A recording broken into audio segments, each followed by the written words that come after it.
Bore da, and welcome to another working week. Yesterday was Valentine's Day. Valentine's Day, also known as Saint Valentine's Day or the Feast of Saint Valentine's, is celebrated annually on February the 14th.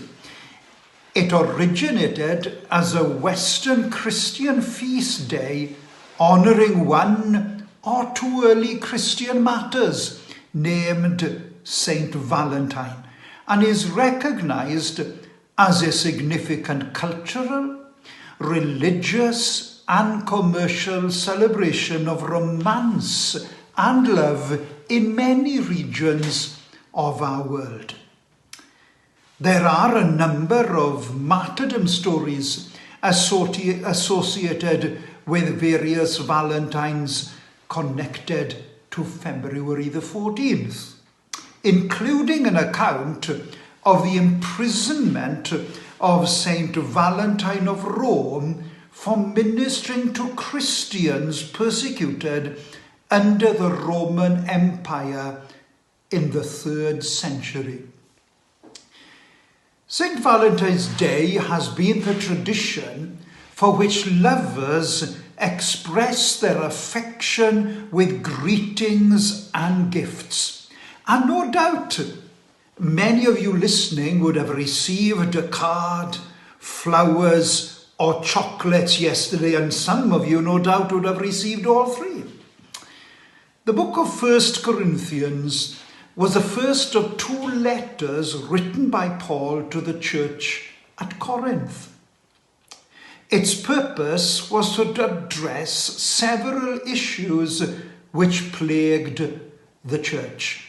And Paul dedicated the 13th chapter to emphasize the importance of love because of the lack of it in the church, and as a root, it caused divisions. And 1 Corinthians 13 is spoken as the great love song of the New Testament.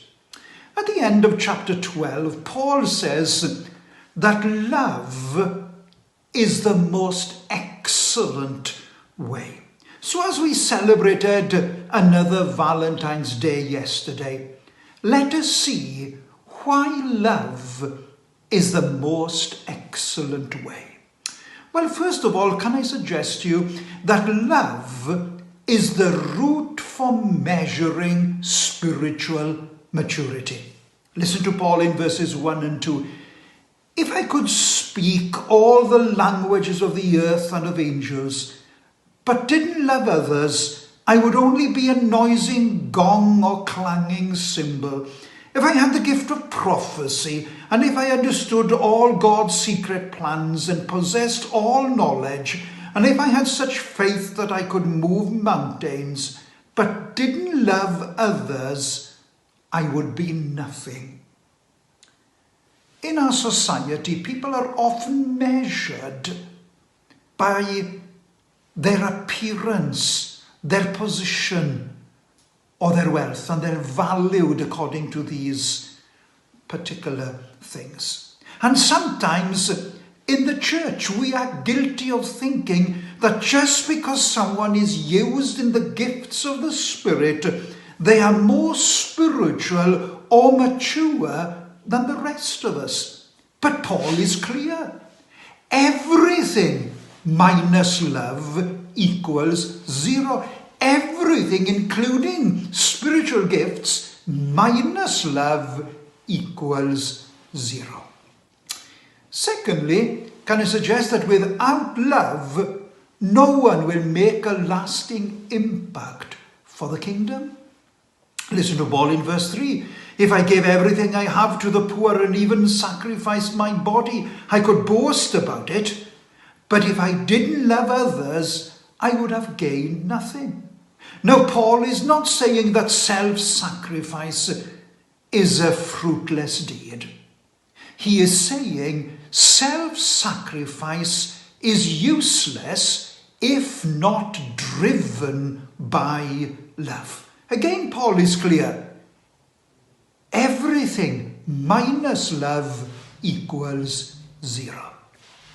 And thirdly, can I suggest, love is the most noble of sacrifices we can offer. Listen to Paul in verses 4 to 7. Love is patient and kind. Love is not jealous or boastful or proud or rude. It does not demand its own way. It's not irritable, and it keeps no record of being wronged. It does not rejoice about injustice, but rejoices whenever truth wins out. Love never gives up, never loses faith, is always hopeful, and endures through every circumstance. What a wonderful description of love. And may God help us all to display in our walk with God these delightful characteristics of love. May our family members, our neighbours, our workmates, and every agnostic and atheist we know see these qualities radiate in our lives, so that others through us might have a glimpse of the love of Jesus. Remember, everything minus love equals Jesus. Go into the world and love.